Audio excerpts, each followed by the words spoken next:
18 horas. Notícias de Manaus, Amazonas, Brasil e do mundo. Agora na Mix. Legal, 6 horas e 3 minutos em Manaus. Boa noite pra você em 100,7. Começando mais uma edição do 18 horas. Hoje é eu e ela, Nathalie Moraes. É isso mesmo. Boa noite, Carlão. Boa noite, ouvintes do programa 18 horas. Até às 7 da noite, nós temos um encontro marcado trazendo pra você, ouvinte, as principais notícias dessa terça-feira. Mix. Lembrando aí, nós contamos sempre com a sua participação pelo nosso WhatsApp, que é o 994887592. Anote, participe conosco, 994887592. É isso mesmo, ouvinte. Nós queremos saber a sua opinião, o que você pensa sobre os assuntos abordados, né? Os assuntos abordados aqui nas reportagens do programa 18 horas. E então manda um alô pra gente, valendo aí a sua participação através do 994887592. Mix. Começando 18 horas de hoje com os destaques do dia. Polícia Federal desloca 3 delegados para investigar escândalo eleitoral em Parintins e governador Wilson Lima se pronuncia sobre o caso. Empresário alvo da Polícia Federal em Manaus fazia parte do esquema fraudulento de compras de insumos na pandemia. Rio Negro está a 35 centímetros do recorde registrado no ano passado. E energia elétrica fica mais cara este mês aqui no Amazonas. Agora 6h04, mais uma vez, muito boa noite para você em 100,7 na Sintonia Certa. Os destaques em esses e outros assuntos desta terça-feira, 1º de outubro de 2024. Você confere até às 7 da noite no ar. Mais uma edição do 18 horas. 18 horas. Bom, vamos aí aos desdobramentos de um dos maiores escândalos eleitorais dos últimos tempos. A Polícia Federal designou 3 delegados para investigar as denúncias de que o governo Wilson Lima usou polícia militar para montar um esquema criminoso para influenciar o resultado das eleições lá em Parintins. Esse caso, Carlão e ouvintes, é um caso realmente estarrecedor. É um caso gravíssimo que foi tema do programa 18 horas dessa segunda-feira. E com a intensificação das investigações, a situação se complica ainda mais para o grupo político do governador. Olha, Nathalie, ouvintes, o fato de 3 delegados federais estarem à frente dessas investigações, mostra a seriedade do caso realmente. A denúncia é de que houve coação de eleitores com a participação de secretários do Estado e membros da polícia, numa tentativa de manipular o resultado eleitoral. Isso é grave. E essa pressão sobre o governo Wilson Lima está aumentando, viu, Carlão? E todos os envolvidos estão sendo alvo de uma investigação rigorosa a partir de agora. E hoje, o governador Wilson Lima se pronunciou e visivelmente tenso sobre o escândalo eleitoral no município de Parintins. Nathalie, o governador inclusive questionou a veracidade do vídeo que mostra secretários do Estado e policiais discutindo aí um esquema para influenciar o resultado das eleições. Wilson defendeu os policiais envolvidos, afirmando que quem acusa deve provar. Essa foi a frase usada aí pelo governador do Amazonas. Vamos ouvir aí o que disse o governador Wilson Lima em entrevista ao portal Radar Amazônico. Surgiram essas notícias das denúncias relacionadas ao possível favorecimento à Brina de Aná lá em Parintins. Eu gostaria de saber do senhor, diretamente, o que o senhor tem a falar a respeito do assunto, se os seus secretários já se manifestaram, e gostaria que o senhor falasse também da atuação tanto da Polícia Militar quanto da Polícia Civil no município. Bom, com relação ao vídeo que está circulando, não há nenhuma comprovação de veracidade do vídeo. Foi um vídeo editado por um candidato lá do município de Parintins, e a gente está aqui à disposição para prestar todos os esclarecimentos necessários à Justiça, aos órgãos de controle. Há um acirramento nesse período de campanha. Todo o policiamento está sendo reforçado em todo o estado do Amazonas. Nós vamos cumprir as determinações judiciais, decisão judicial se cumpre. Agora a gente não pode permitir que narrativas, né, no período eleitoral possa comprometer o trabalho que é feito com muita eficiência pela polícia do estado do Amazonas. E o senhor acredita que essas provas foram conseguidas de forma ilegal? Então, na sua opinião, essas provas surgiram de forma ilegal? Eu não estou dando nenhuma opinião aqui. Eu apenas estou pedindo que haja uma comprovação da veracidade do vídeo, porque não há nenhuma comprovação e o vídeo ele foi editado. Todo mundo percebe isso e nem é preciso ser profissional da área para entender esse momento, né? É preciso saber como é que esse material foi conseguido e aí cabe a quem está acusando apresentar as provas da veracidade do vídeo, de como é que ele foi conseguido. 18 horas. Olha, na verdade, o governador Wilson Lima, ele deveria ser o primeiro a exigir aí uma investigação, né, mais profunda, mais aprofundada sobre esse escândalo lá em Parintins. Em vez disso, ele preferiu aí, como nós ouvimos, questionar a veracidade do vídeo. Diante de uma denúncia tão grave, o mínimo que se espera é uma postura mais firme em busca da verdade, né? Não uma esquiva. Sei. Carlão, essa denúncia é seríssima e envolve a própria Polícia Militar, que deveria, inclusive, garantir a lisura do processo eleitoral no próximo domingo, ao invés, é claro, de colaborar e buscar respostas. O governador, né, ele vem tentando colocar dúvidas sobre a veracidade desse vídeo. Essa que é a verdade, mas com tudo isso, a gente percebe o quê? Que só aumenta as suspeitas e também a desconfiança, a minha e a sua e de toda a população amazonense. Olha, quando o governador escolhe duvidar do vídeo em vez de apoiar as investigações, ele praticamente está admitindo que algo está errado. O que fica claro com esse pronunciamento fraco e tortuoso é que as denúncias têm procedência, sim, e o povo quer realmente as respostas, né? Vamos clarear aí essas ações, vamos, né, colocar a limpo esse processo. O governador Wilson Lima, Carlão, né, ele deveria ser o primeiro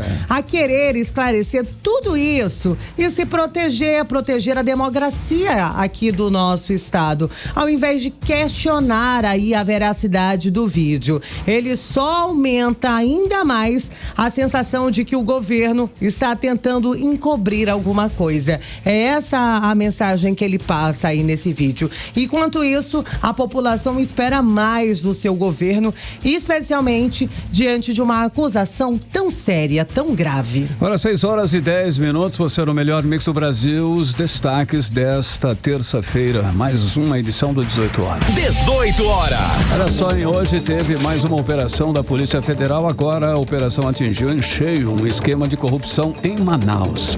Um empresário da capital, alvo da operação, foi identificado como parte de um esquema fraudulento envolvendo a compra de insumos durante a pandemia.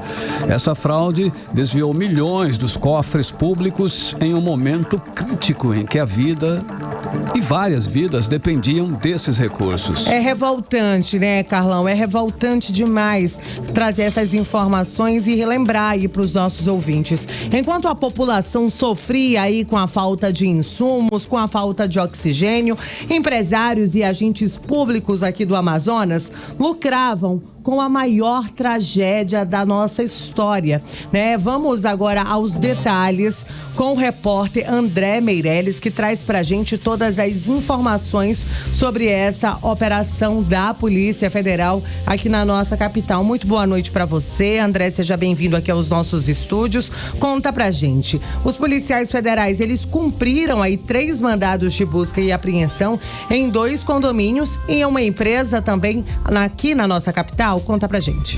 Boa noite, Nathalie, boa noite, Carlão, boa noite a você que nos acompanha ao vivo aqui na 100.7. Isso mesmo, isso é uma operação iniciada pela Polícia Federal do Acre, né, denominada aí Operação Ghost Mask, aqui na manhã desta terça-feira.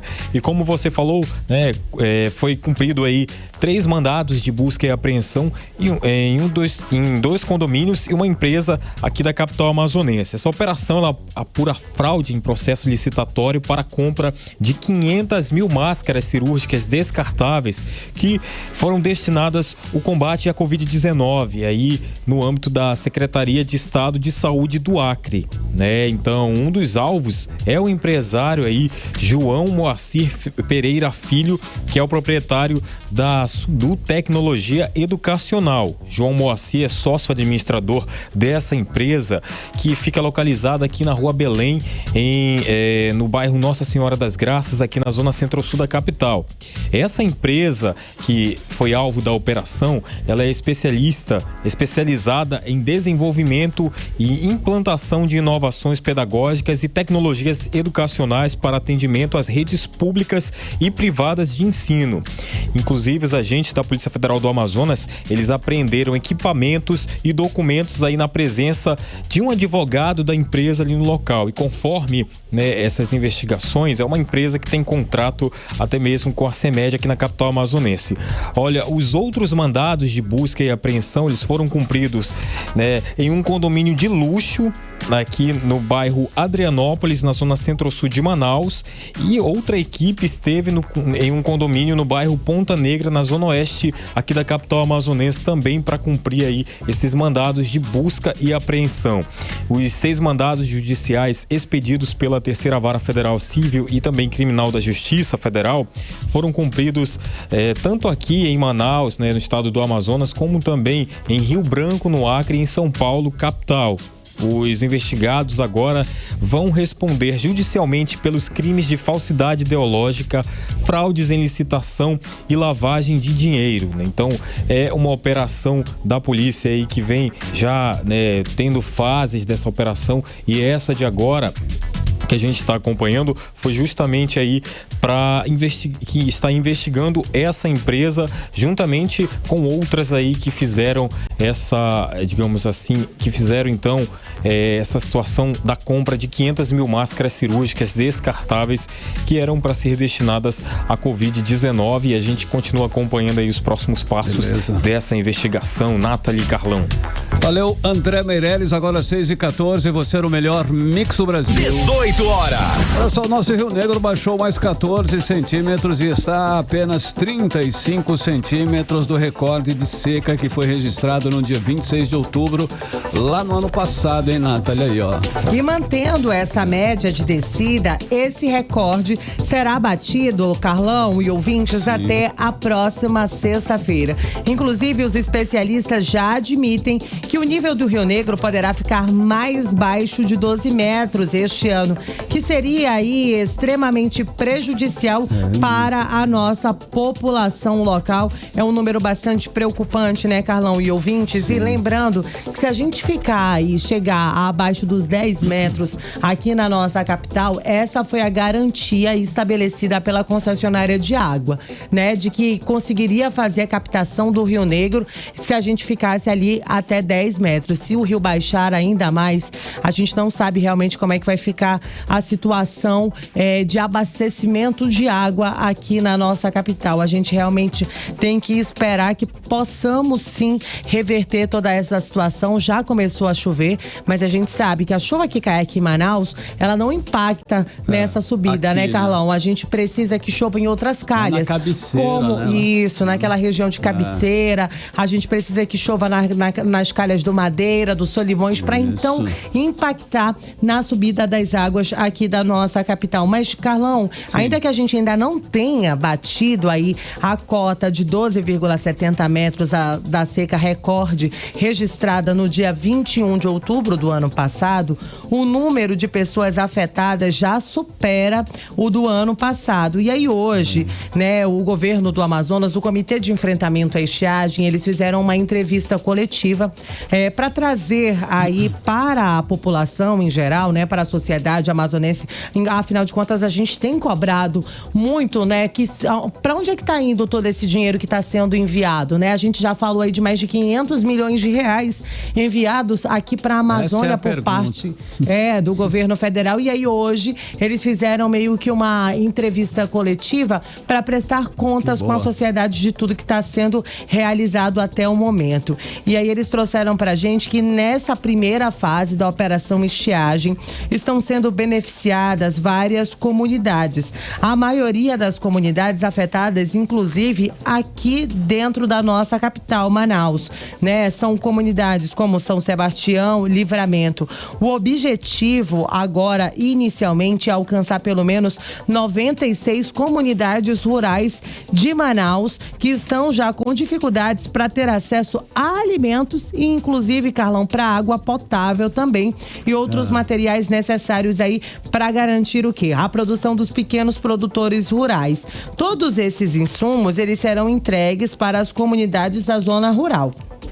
Pelo menos, inicialmente, 12 comunidades devem ser atendidas e pelo menos 2.239 famílias devem receber aí esses insumos já a partir de amanhã somente aqui na nossa capital. Entre os insumos, Carlão, estão aí kits de merenda em casa, só que só na zona rural aqui de Manaus a gente já tem hoje mais de 500 alunos sem estudar por conta da estiagem. E olha só, a gente está falando de Manaus, a gente ainda nem chegou aí, né, a falar da situação dos moradores do interior do nosso estado. O governo disse ainda ao Comitê de Enfrentamento à Estiagem que serão distribuídas mais de 10 mil cestas básicas, 200 caixas de água e 500 e mais de 500 litros.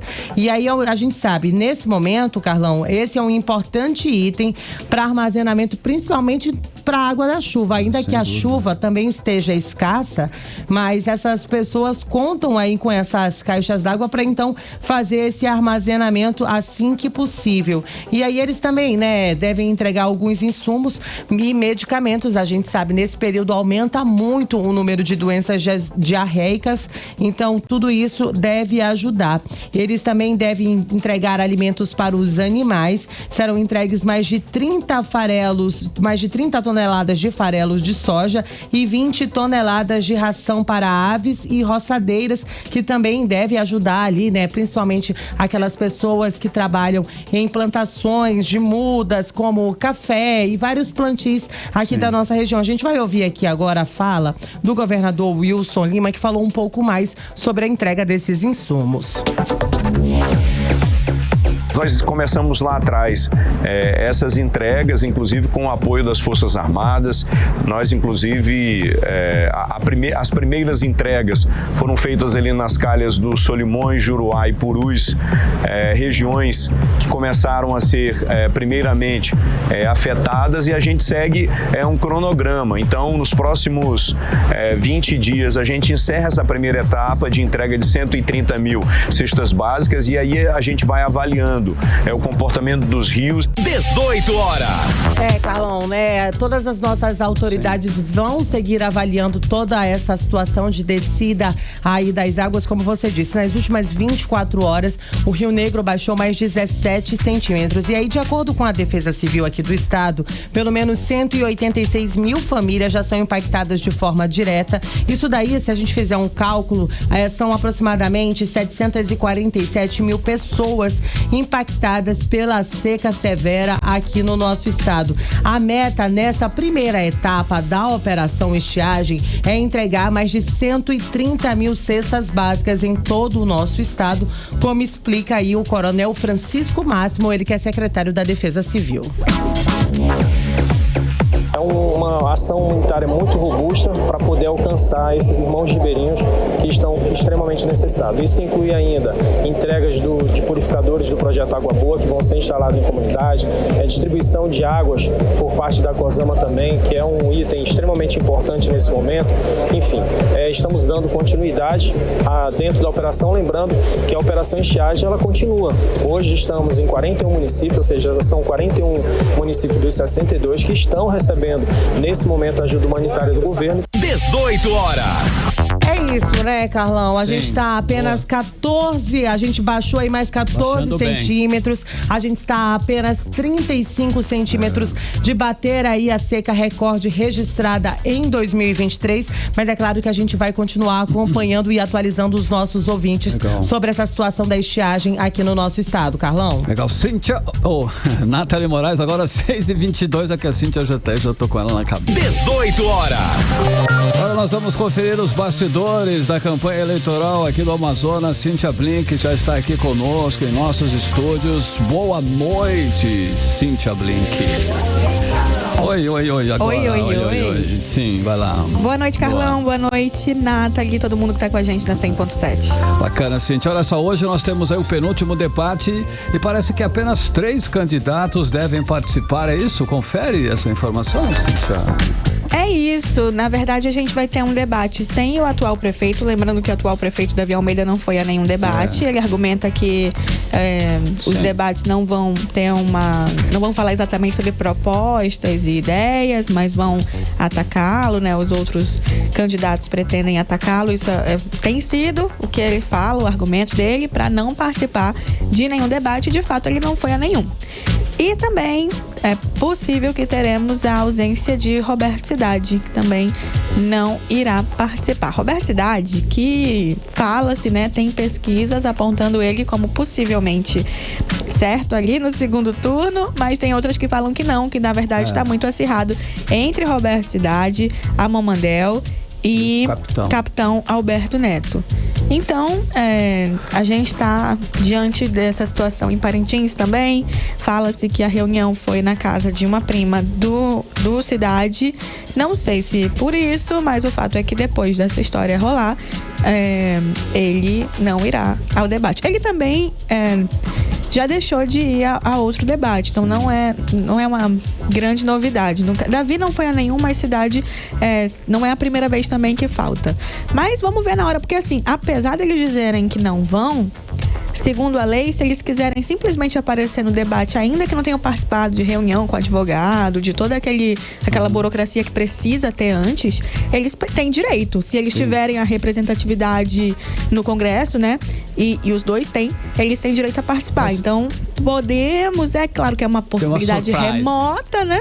Mas, se eles quiserem, se no momento falar, quer saber? Vou lá. Eles Vai podem. ser onde, Brinca? Onde é que eles poderiam? TV A Crítica, né? TV A Crítica, legal. Isso. Blink, até sexta-feira, pelo menos 13 pesquisas eleitorais serão divulgadas, né? Mostrando 13. Aí os números para a Prefeitura de Manaus. Mas antes de tu me responder essa pergunta, tu me responde outra pergunta, assim. Tu acha querida? Tu acha que de alguma forma, assim, esses resultados podem de fato impactar ali na urna? Podem impactar ali na mudança de voto do eleitor? Nath, há sim uma vantagem para quem aparece na frente. Sim. Porque tem muita gente que está em dúvida. Indeciso, né? Muito indeciso. A gente tinha bastante indeciso lá atrás, quando a gente começou a falar em pesquisa, e esse número não caiu tanto de lá para agora, entendeu? Então, há pessoas que vão decidir no último instante mesmo. Então, uma pesquisa que fala assim, olha, tá entre esse e esse, pode ser que a pessoa já elimine da cabeça outros nomes. Mas eu acho que realmente a gente só vai saber depois de urna fechada, apuração feita. Porque Manaus não tá tão notório assim, esse. Não temos esse. Ainda tá nebuloso aqui. Mas conta pra gente agora dessas 13 pesquisas aí que devem ser divulgadas. Isso, são as pesquisas, na verdade, de nomes que a gente viu ao longo de todo esse período, né? A gente tá falando aqui da Perspectiva, Eficaz, 100% Cidades, Atlas Intel, Pontual, Veritá, Projeta, De Castro, Real Time Big Data, IPEM e Quest. Essas pesquisas, eu acho que posso dizer que todas elas foram alvo de algum processo na justiça durante esse período que passou a ser permitido verificar, né? Oficialmente o que a gente teve desde o ano passado, pesquisa, mas que elas passaram a poder ser alvo de questionamento judicialmente, todas elas foram questionadas. A gente vai começar a ter pesquisa divulgada no dia 1º do 10, ou seja, hoje já tem pesquisa, né? Já pode ter, porque elas têm um limite de tempo para obedecer, para poder ser publicada. A partir do dia 1º, então a gente pode ver aí tanto a Perspectiva quanto a Eficaz. Hoje ainda não saiu, mas já está permitido. Depois tem 100% Cidades a partir de quarta-feira, dia 2. Sim. A Veritá, Pontual e Atlas Intel devem sair no dia 3 ou um pouquinho mais para frente. E a 100% Cidades projeta direto ao ponto IPEM Real Time Big Data para sexta-feira, 4 e a Quest no dia 5, sábado, na véspera de eleição. E vai ter boca de urna, né? Essas mesmas... Pesquisa de boca, né? Elas também vão atrás de saber no dia ali, pra no dia ficar apostando o que é que vai dar no resultado. Mas a gente vai acompanhar essa apuração voto a voto, porque eu acho que só assim a gente vai saber realmente o que vai sair ali na urna. Beleza, Blink. Olha só, essa questão da seca aí, pode acontecer uma abstenção aí, recorde? O que você acha? É a expectativa, viu? Para a ministra Carmen Lúcia, que está bem preocupada. Aliás, a Carmen Lúcia não é a primeira vez que ela fala sobre o Amazonas, porque essa questão da seca fez ela ficar preocupada, né, com a situação no Amazonas. O Amazonas, como a gente sempre fala, em situações normais, sem qualquer problema, ele já é um desafio para, seja lá quem for que estiver no comando do Tribunal Regional Eleitoral do Amazonas, distribuir essas urnas, pegar essas urnas, fazer com que tenha um mínimo de regularidade, de compra de votos, enfim, qualquer tipo de fraude ali, é complicado por causa do tamanho que o Amazonas tem, porque não tem tantas estradas, a nossa estrada é rio ou ar, né? Então, já é difícil. Aí a gente perde a possibilidade de rio para chegar em comunidades, porque, gente, todo mundo vota, tá? Todo mundo vota. Tá distante. Não, mas tem que ter a oportunidade, ele tem o direito de votar. Então, mas ainda assim a presidente do Tribunal Superior Eleitoral, ministra Carmen Lúcia, ela falou sobre a preocupação que tem com o Amazonas, que ela entende que vai ter uma alta abstenção, porque acha que não vai conseguir chegar em todo mundo, nem todo mundo vai ter a oportunidade de ir até a urna por conta da seca. Agora eu vou te falar, eu acho que essa abstenção, ela historicamente ela vem sendo alta. E antes de ter seca, é porque realmente as pessoas não estão interessadas em votar com as opções que tem. Mas é claro que a gente passa informação sobre as opções e tudo que tem para fazer e como o cidadão pode se posicionar para que ele vote, para que se posicione. Mas há um clima de sabe, eu não sei o que fazer aqui. Tô nem meio que aí, né? Tipo assim, tô nem aí. Blink, conta pra gente agora, mais uma vez, olha eu falando assim, conta pra gente, Blink. Tem gente que tá querendo engajamento, né? Não são só os jornalistas, os blogueiros, os políticos agora nesse período investiram alto, investiram pesado realmente pra ter engajamento nas redes sociais e gastaram nada mais, nada menos que 1,5 milhão em anúncios na internet, é isso? 1,5 milhão, R$1.429.859. O vencedor é o atual prefeito Davi Almeida, lidera esse ranking com 457, praticamente R$500 mil, aí foi dele. Eita. Aí depois vem Capitão Alberto Neto com 350 mil. E em terceiro lugar a gente tem a Mamandel com 262 mil. Depois dele a gente tem Roberto Cidade com 220 mil. Tudo isso é gasto com publicidade, tá? No Facebook, ali para Instagram, Facebook e tudo mais. A gente tem também o Marcelo Ramos com 78.500, bem menos que os outros. O Wilker Barreto bate 40.800 e Gilberto Vasconcelos hoje tentando com seus R$59.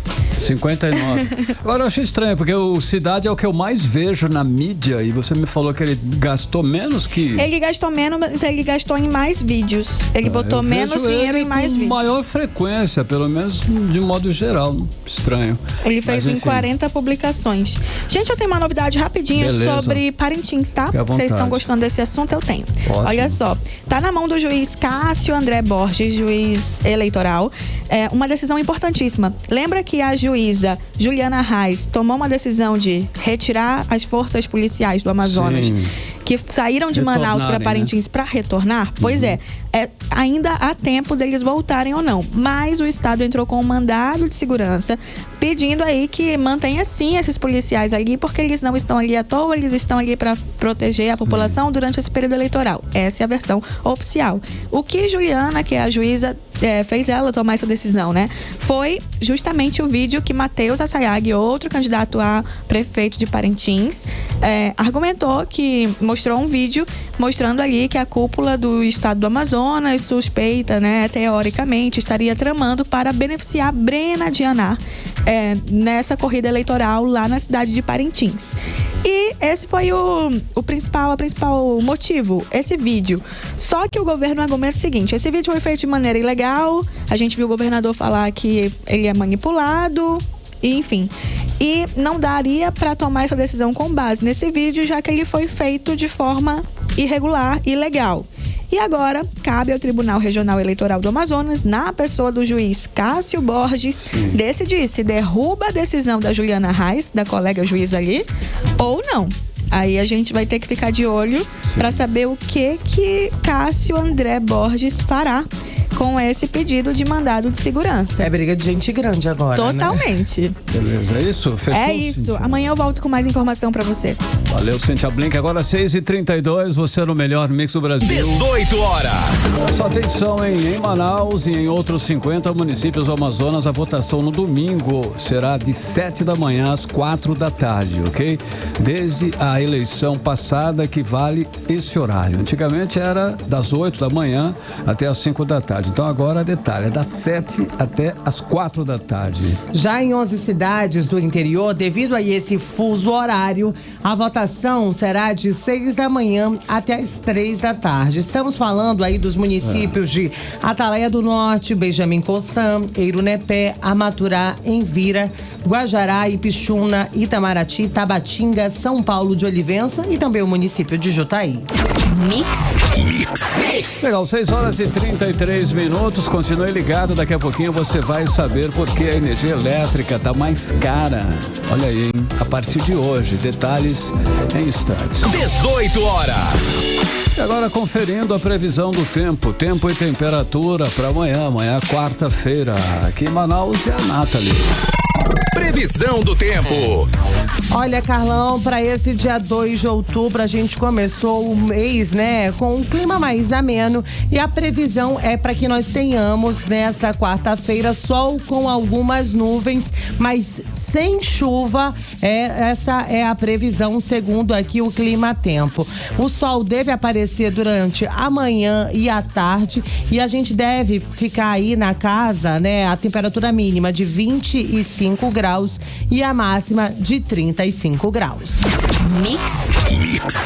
Olha, a situação do abastecimento de alimentos em Manaus está ficando cada vez mais crítica. Feirantes estão alertando para um risco sério de desabastecimento e a culpa não é só da seca que afeta os rios, não. Não é mesmo, Carlão. E em um dos pronunciamentos feito aí aos deputados, os feirantes, né, compararam essa crise de abastecimento, inclusive a falta de oxigênio que a gente viveu durante a pandemia. A seca é sim hoje um dos fatores, mas tem mais coisa envolvida nessa situação. Olha, eles destacaram o seguinte: 2 pontes importantes estão desmoronadas há 2 anos e até agora nada foi feito para resolver.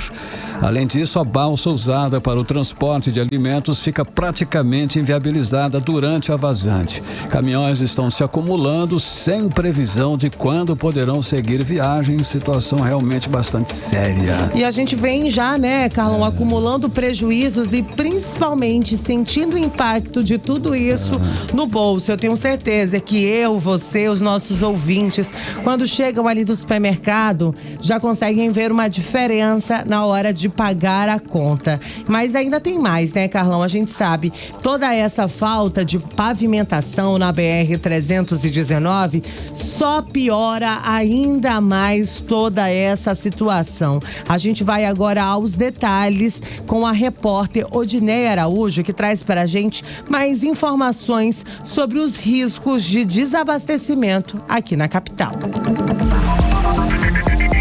O alerta dos feirantes foi feito hoje no plenário da Assembleia Legislativa do Amazonas, em uma sessão de tempo.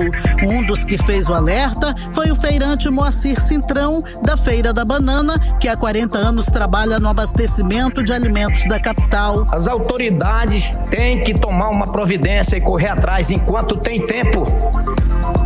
Enquanto tem tempo, eu sou simplesmente um feirante, eu não sou um parlamentar. mas eu estou sentindo a alimentação do povo amazonense agonizando. Já o feirante Francisco Ramos, da Feira do Produtor, chegou a comparar a situação do abastecimento em Manaus à crise da falta de oxigênio durante a pandemia. E nós corremos o risco de passar pelo mesmo problema que a gente passou na pandemia com a falta de oxigênio aqui na nossa cidade. Hoje a questão da chegada dos alimentos aqui em Manaus está sendo muito problemático numa região aqui bem próxima de Manaus, chamado Garapé e Igapoaçu, aonde diversas carretas provenientes do sul do país tá ficando retida lá 2, 3, 4, até 5 dias para poder atravessar um lagozinho que talvez não dê 70 metros. Se a estiagem continuar, o colapso será iminente na avaliação dos feirantes. E o risco de desabastecimento não se resume a alimentos. Produtos de higiene, medicamentos e insumos também ficarão comprometidos. Além de desabastecer o varejo, a situação encarece o preço final ao consumidor amazonense. O deputado comandante Dan, que organizou a sessão de tempo, lembrou que a crise no transporte de cargas hoje no Amazonas vai além da estiagem. 2 pontes desmoronaram há 2 anos, sem perspectiva de solução. Balsas ficam praticamente inviabilizadas durante a vazante e a falta de pavimentação da BR-319 ajuda nesse colapso. Os feirantes anunciaram na ocasião que estão se juntando na luta pela pavimentação da BR-319. Odneia Araújo para o 18 horas.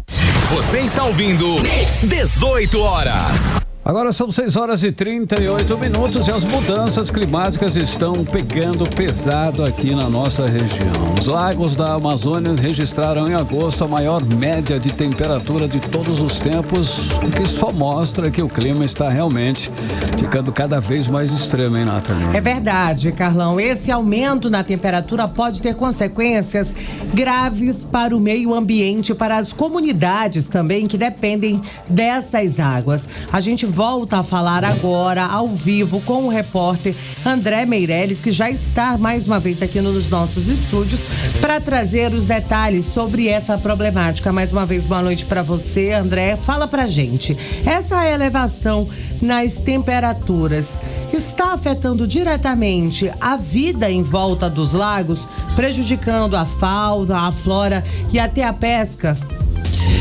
Muito boa noite mais uma vez a vocês, a todos. Olha, inclusive, né, tudo isso é feito pelo monitoramento aí, uma plataforma, né, Lagos da Amazônia, que apontou que a média da temperatura aumentou e registrou no mês de agosto 23 corpos de água iguais aos que foram registrados aí no ano passado, onde 330 botos acabaram morrendo, né? Esse termo corpos de água refere-se aí às grandes acumulações de águas, né? Os dados, eles indicaram um aquecimento escalonado na comparação com os últimos 5 anos. Isso acabou acionando um alerta de ameaça à fauna que é existente nesses ecossistemas, né? Essa plataforma, que ela foi desenvolvida pela WWF Brasil com a MAP Biomas, registrou que em 12 desses lagos daqui da região amazônica, a temperatura acumulada até agosto ultrapassava a do ano passado, quando os botos aí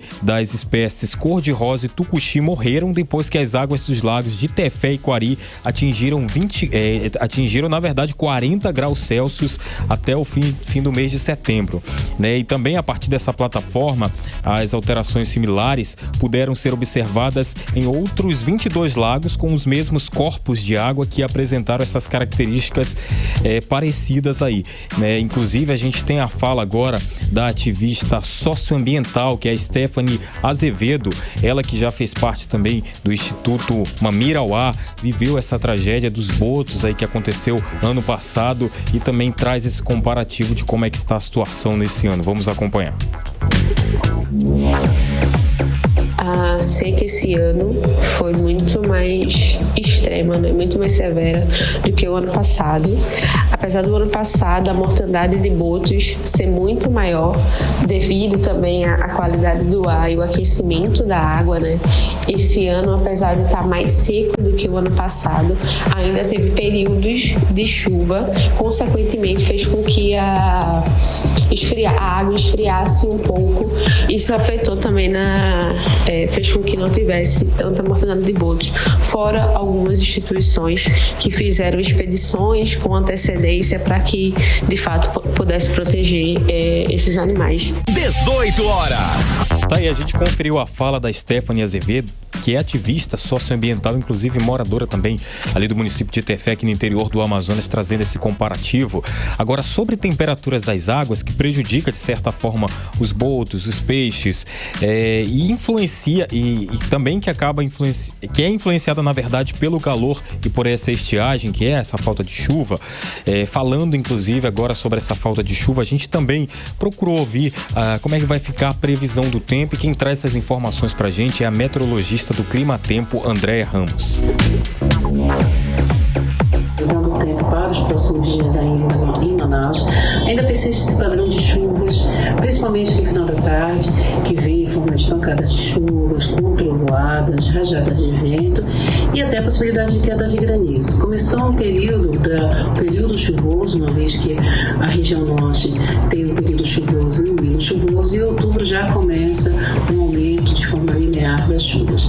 Ainda assim, a climatologia ainda indica chuvas abaixo da média, mas por hora teremos sim aquelas chuvas em forma de pancadas, temperaturas variando em 35 até 37 graus e umidade na parte da tarde ficando em torno dos seus 50% a 60%. Essa combinação calor e umidade favorece a formação de nuvens de chuva, que chamamos como cumulonimbus, e a partir daí pode-se esperar essas pancadas de chuvas, principalmente à tarde e também no início da noite. 18 horas. Tá aí, trouxemos a meteorologista do Clima Tempo, Andréa Ramos, que é importante, né, Carlão? Sim. Também Nathalie, essas informações, esse calor que a gente está vivendo, porque a falta de chuva, além de trazer aí esse calor, vai trazendo prejuízos aí por causa da fumaça, falta de chuva, então é bom a gente saber, né, como é que é a previsão para esse tempo. Agora, sobre a situação ainda, né, é bom também chover aí para que os rios aí possam amenizar essa situação do calor e não causar a mesma tragédia que aconteceu no ano passado, que teve a mortandade aí dos peixes e dos botos, e até o momento os pesquisadores concluíram que ainda não há nenhuma relação direta de animais encontrados mortos nos lagos este ano com a elevação da temperatura, mas os profissionais seguem em alerta na região, nessas regiões aí, Carlão e Nathalie. Beleza. André Meirelles, 6h44 agora. 18 horas. Pessoal, enquanto ainda não se resolve a questão de quem vai assumir a concessão da energia elétrica no Amazonas, a conta de luz vai subir. A Agência Nacional de Energia Elétrica acabou de anunciar mais um aumento para nós aí, ó. É isso mesmo, Carlão. Esse reajuste vem aí por conta, né, da bandeira vermelha, que é a mais cara do sistema, resultado da seca que nós já estamos enfrentando aí, né, em todo o Brasil. Esse aumento já começa a valer a partir do dia de hoje, dia 1º de outubro. Olha só, para você ter uma ideia, a cada 100 kWh consumidos, o valor vai passar de R$ 4,00 para quase R$ 8,00. Vamos conferir os detalhes com a repórter Odinera hoje. O sistema de bandeiras tarifárias é composto pelas cores verde, amarelo e vermelho. Cada cor tem 2 patamares. Por exemplo, a cor verde, patamar 1, significa tarifa sem custo extra. E ela prevaleceu por vários meses do ano, segundo a Agência Nacional de Energia Elétrica. Mas desde setembro, a bandeira vermelha patamar 1 entrou em vigor. Só que a partir de hoje, 1º de outubro, a bandeira vermelha subiu para o patamar 2. O estágio tarifário mais alto do sistema da Agência de Energia Elétrica. Com a subida do patamar, o valor da conta de luz vai aumentar. A partir desse mês, para cada 100 kWh de energia consumidos, o valor da conta sobe de R$ 4,40 para quase R$ 8,00. O aumento na conta de energia em meio à crise climática e temperatura acima da média no Amazonas é o que de pior poderia acontecer nesse momento. Por isso, a economista Michele Aracati ressalta que não há outra opção senão reduzir o consumo de energia, principalmente do ar-condicionado, e evitar atrasar o pagamento da conta. É importante a gente observar essa questão do atraso porque gera juros, né? Então o consumidor ele vai acabar pagando mais caro e pode correr o risco de ficar sem o atendimento relacionado à energia elétrica. Entre as alternativas seria realmente buscar reduzir o consumo, né? Estabelecer aí algumas metas e quem sabe levar em consideração aí a redução, por exemplo, do ar-condicionado, que para nossa região ele é imprescindível, mas é o produto que mais consome energia elétrica. O aumento da energia, segundo a ANEEL, é consequência do risco hidrológico com reservatórios baixos devido à escassez de chuvas no país. Em meio ao aumento do valor da conta de luz, os amazonenses ainda convivem com toda a indefinição de quem assumirá a Amazonas Energia. Essa incerteza tem causado estranheza entre o Ministério de Minas e Energia e a Agência de Energia Elétrica. O Ministério diz que a ANEEL afronta a lei por não ter tomado uma decisão sobre a proposta de transferência da Amazonas Energia, controlada pelo Grupo Oliveira. A ANEEL deveria ter repassado o controle para o Grupo JIF dos Irmãos Batista. É que, por decisão da Justiça, a Amazonas Energia deveria ter sido repassada a esse grupo. Só que o Grupo JIF não aceita a Amazonas Energia com uma dívida de quase 16 bilhões de reais, a menos que esse valor seja rateado entre os consumidores de todo o país ao longo de 15 anos. Já a ANEEL não aceitou a proposta e defende o repasse de metade desse valor. Odneia Araújo para o 18 horas. Você está ouvindo 18 horas. Agora atualizando ainda sobre esse assunto aí, a Agência Nacional de Energia Elétrica, ANEEL, deu o sinal verde aí para a venda da Amazonas Energia do Grupo Oliveira Energia para o Grupo JIF, encerrando aí uma novela que durou meses a fio aí. Depois de muitas incertezas e negociações, finalmente foi decidido quem vai assumir a concessão da empresa responsável por fornecer energia elétrica em todo o Amazonas. Esse plano foi aprovado, mas porém, né, ele está limitado aí a condições com as quais a companhia não concordou até o momento e poderá não ser concretizado, viu, Carlão? A ANEEL, né, limitou aí o custo da operação para os consumidores a 8 bilhões de reais e exigiu que o grupo dos Irmãos Batista pague 10 bilhões de reais de dívidas atrasadas da distribuidora até o fim de 2024. Olha só, além disso, tanto a empresa quanto a Amazonas Energia deverão renunciar ao direito de questionar o processo na justiça. A empresa tem 24 horas para dizer se concorda ou não com esses termos. A Ambara Energia afirmou em nota que analisará a decisão da diretoria da ANEEL e seguirá mantendo ali o diálogo com a agência em busca de uma solução definitiva para a situação dos consumidores de energia aqui do Amazonas.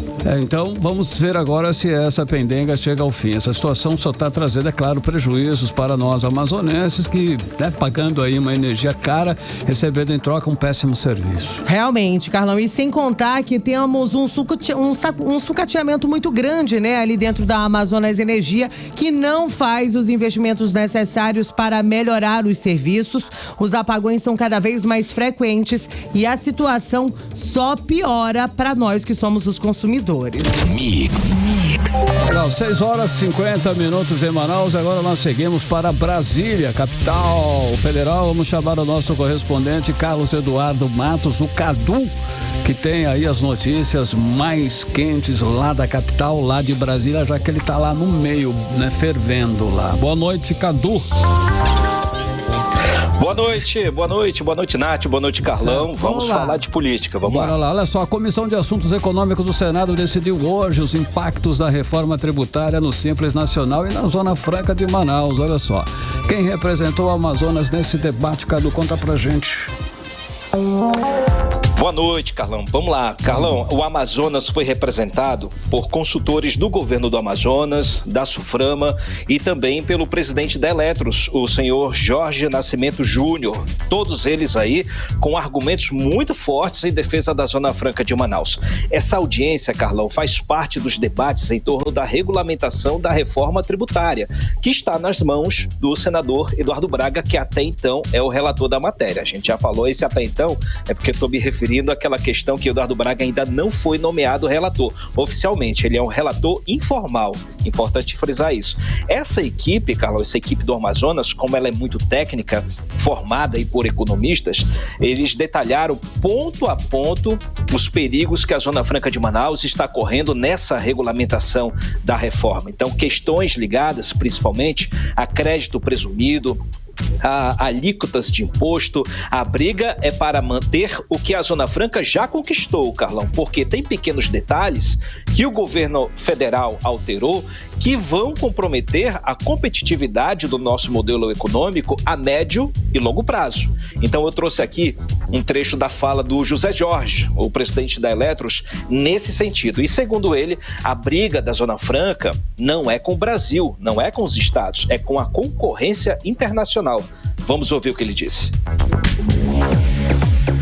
Nós não queremos nada a mais do que já se tem hoje garantido pela Constituição para a Zona Franca de Manaus. Contudo, não é permitido o poder público brasileiro, este Congresso, a sociedade também não pode permitir que haja uma perda do que se tem hoje, garantido pela Constituição, sob o risco de termos uma fuga de investimentos do Brasil e uma transferência de empregos do Brasil para outros países, como por exemplo o México, como por exemplo a China, como por exemplo o Vietnã, a Índia, que são os nossos concorrentes da Zona Franca de Manaus.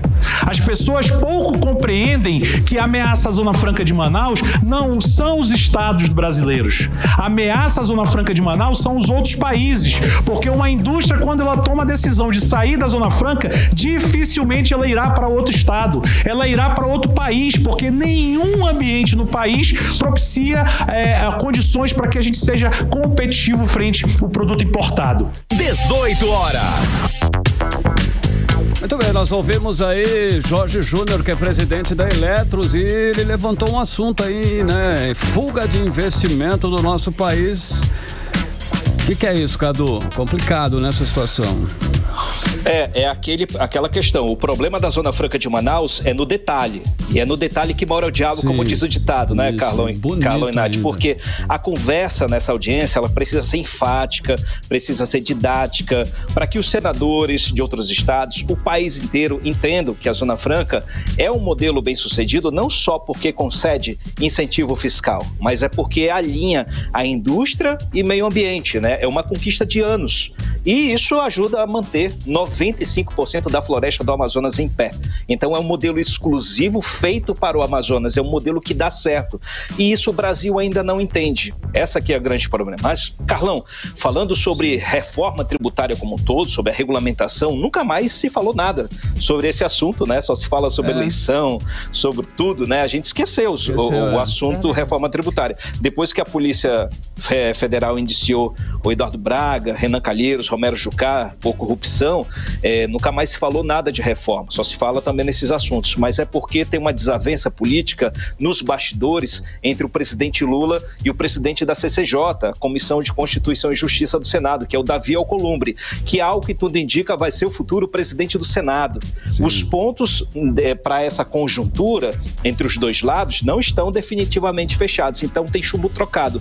Um está dificultando a vida do outro, e quem está se prejudicando é a reforma tributária, que deveria ser votada esse ano, e o senador que presidiu essa audiência pública, o Isalci Lucas, daqui do Distrito Federal, ele já disse que a reforma tributária não passa esse ano. Então é um perigo aí. Carlão e Nath. Cadu, vamos trazer agora mais uma polêmica que você tem acompanhado de perto, que é essa questão aí das bets. Mas agora parece que a coisa ficou ainda mais séria, porque o Ministério Público de Contas do TCU pediu aí, né, aos beneficiários do Bolsa Família que apostaram nas bets que eles percam os seus benefícios. É isso? Conta pra gente. Boa noite pra você, Cadu. Aí piora, né? Boa noite, minha querida. Isso mesmo, Nath. O caldo pode entornar para quem tem o Bolsa Família e gastou dinheiro com bet. E o Ministério Público de Contas pediu que o TCU, Tribunal de Contas, por meio do presidente Bruno Dantas, recomende ao governo federal, ao ministro da Fazenda, o Fernando Haddad, que mande suspender o cadastro de todas as pessoas junto ao Bolsa Família que estão na base de dados do Banco Central como apostadores de bets. E se fizer isso, vai ter muita gente, hein, Cadu? É muita gente, são 5 milhões de pessoas, né? Mas é aquela coisa, né? Se estava apostando, em tese não tinha dinheiro sobrando. Então ele não está em situação de vulnerabilidade, teoricamente. Então está passível de perder o cadastro. Mas é uma coisa muito severa, muito pau é pau, pedra é pedra, né? Então, mas é claro que isso precisa ser feito com muita calma, com muito critério, para evitar injustiça, né? A sociedade está cobrando uma solução moral para essa questão, porque é uma vergonha para o Brasil o governo destinar um recurso da sociedade para programas sociais indo para bet. É uma vergonha, porque isso é um erro do governo, para começar, por ter deixado isso acontecer. Quando foi aprovada a lei da bet, estava lá dito, quem vai regulamentar é o governo, e o governo não pensou nisso. Perdeu 3 bilhões de reais por mês, isso é uma vergonha, né? E o Ministério Público de Contas também pede que a Polícia Federal entre no caso e comece a investigar essa evasão de dinheiro público para as bets. E, Nath, hoje o governo federal divulgou na internet aquela lista com 184 empresas que estão legalizadas. Basta entrar lá no site do governo, o gov.br, que está lá logo na capa do site do governo, o link com a consulta pública com os nomes das bets legalizadas. Como a gente falou ontem, né? As bets que não se regularizaram junto ao governo vão sair do ar até o dia 10 desse mês, para que todo mundo, os apostadores, recebam dinheiro de volta. Ou seja, vai lá na lista do governo, vai lá no site do governo, né? Acessa aquela lista lá dos sites legalizados. Se a bet que o ouvinte que tá nos acompanhando agora, que ele apostou, não tiver nessa lista, vai no site da Bet e entra com pedido de ressarcimento que dá tempo. Cadu, até o dia 10. Encerrando o programa, você tem uma saideira importante aí ou não? O que você acha? Muito, muito importante. Então manda. O Carlão e Karime, o assunto chamou a atenção agora à noite e causando um baita susto. O avião do presidente Lula está enfrentando um problema técnico, começou a enfrentar um problema técnico assim que decolou do aeroporto da Cidade do México rumo a Brasília, e por conta dessa falha técnica, o avião está neste momento dando voltas no espaço aéreo mexicano para gastar todo o combustível e assim dessa forma poder pousar em segurança no aeroporto da Cidade do México. O presidente Lula está a bordo desse avião, tanto ele e sua equipe, mas a aeronáutica diz que ele está bem, tanto ele quanto a sua equipe, que assim que pousar vai fazer a troca de avião. Volto com vocês, Carlão e Nath. Valeu, Cadu, obrigado pela sua participação mais uma vez aqui no 18 horas e até amanhã, queridão. Valeu. 18 horas. 18 horas e 59 minutos, a gente não tem mais tempo, vamos direto para o editorial 18 horas. Editorial 18 horas. Nesta terça-feira, a diretoria da ANEEL aprovou a proposta das áreas técnicas para a transferência de controle societário da Amazonas Energia. O controle societário deve passar para a Âmbar Energia do grupo JF, nos termos da nota técnica. A decisão concede flexibilização da ordem de 8 bilhões e 10 bilhões de aporte de capital.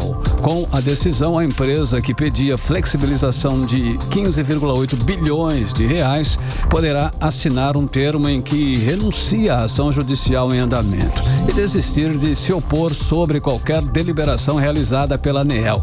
Caso a empresa assine o contrato, o caso será encerrado porque a empresa desistirá da ação judicial. A preocupação da população do Amazonas é principalmente a nossa aqui de Manaus, continua sendo aí a qualidade no fornecimento de energia. Não há um dia em que a população não sofra com as interrupções de energia.